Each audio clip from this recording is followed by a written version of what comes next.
পাকিস্তানের সমর্থনে Facebook post নজরে আসতেই বারাসাতে অভিযুক্ত ব্যক্তিকে গণধোলাই এলাকাবাসীর। ভারত পাকিস্তান উত্তপ্ত সময়ে পাকিস্তানের সমর্থনে একাধিক ফেসবুক পোস্ট বা বিভিন্ন মিম করতে দেখা গেছে বিভিন্ন জায়গায়। সেই ঘটনার আবারও পুনরাবৃত্তি হলো বারাসাতে।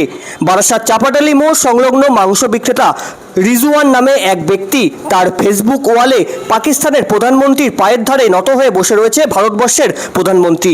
এই ছবি ফেসবুকে পোস্ট করে ওই অভিযুক্ত। এরপরই আজ সকালে বারাসাতের একদল যুবক তার দোকানে গিয়ে দোকান বন্ধ করে ভাঙচুর করে এবং অভিযুক্ত ব্যক্তিকে বেধড়ক মারধর করে। উত্তপ্ত জনতার মাঝে কোনো রকম প্রাণ বাঁচিয়ে পালাতে সক্ষম হয় ওই অভিযুক্ত যুবক। অভিযুক্তের বিরুদ্ধে লিখিত অভিযোগ দায়ের হয়েছে বারাসাত থানায়। এখনও অবধি অভিযুক্ত পলাতক। গোটা ঘটনার তদন্ত শুরু করেছে বারাসাত থানার পুলিশ। আজ বেলা 11:50 নাগাদ সেই ছবি তুলে ধরলাম আমাদের ক্যামেরায়।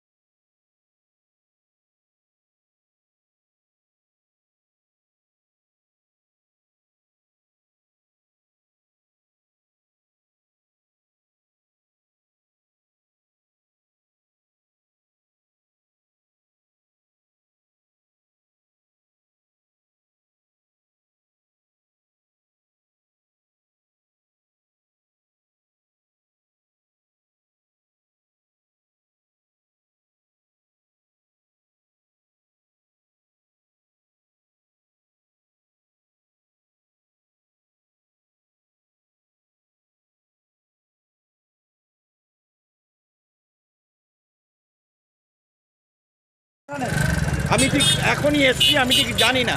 যা দেখছি ও এখানে আমাদের হিন্দুস্তানের বদনাম করার জন্যে ও পাকিস্তান মুর্দাবাদ বলছে। এটা কেন?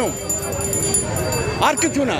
ও এখানে থাকবে, এখানে খাবে, এখানে পড়বে আর এখানে বদনাম করবে। এ হতে দেওয়া যায় না। একদম। এটা কি সম্ভব আমাদের বরদাস্ত করা? কোনোদিন সম্ভব না। কি চাইছেন এখন আপনারা?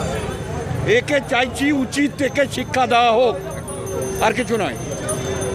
কি ঘটনা ঘটেছে? সব থেকে বড় কথা, এইমাত্র সেন্টুর থেকে খবর পেলাম, কুন্দন প্রদীপ খবর দিল এখানে একজন পাকিস্তানের সমর্থন করে ফেসবুকে লিখেছে একটাই কথা, এই লোককে এখানে ব্যবসা করতে দেওয়া যাবে না, পরিষ্কার কথা। পাকিস্তান জিন্দাবাদ। এবং এই যারা নাকি এই লোককে সাপোর্ট করবে তাদেরও কিন্তু একদম সাবধান করে দিচ্ছি, এই সব পাকিস্তানের দালাল এখানে থাকবে না, পরিষ্কার কথা। বলে জয় শ্রীরাম, জয় শ্রীরাম। क्या हुआ था वहाँ पर?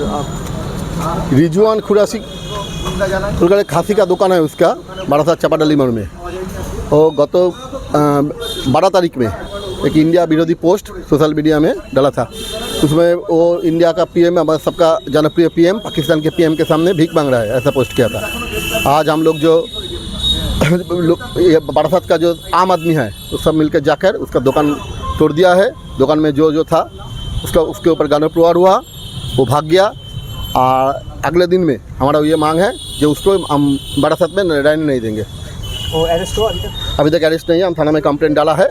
अरेस्ट हुआ अगर ना हुआ, हम लोग इसके बाद आइन खुद के हाथ में तुल लेंगे।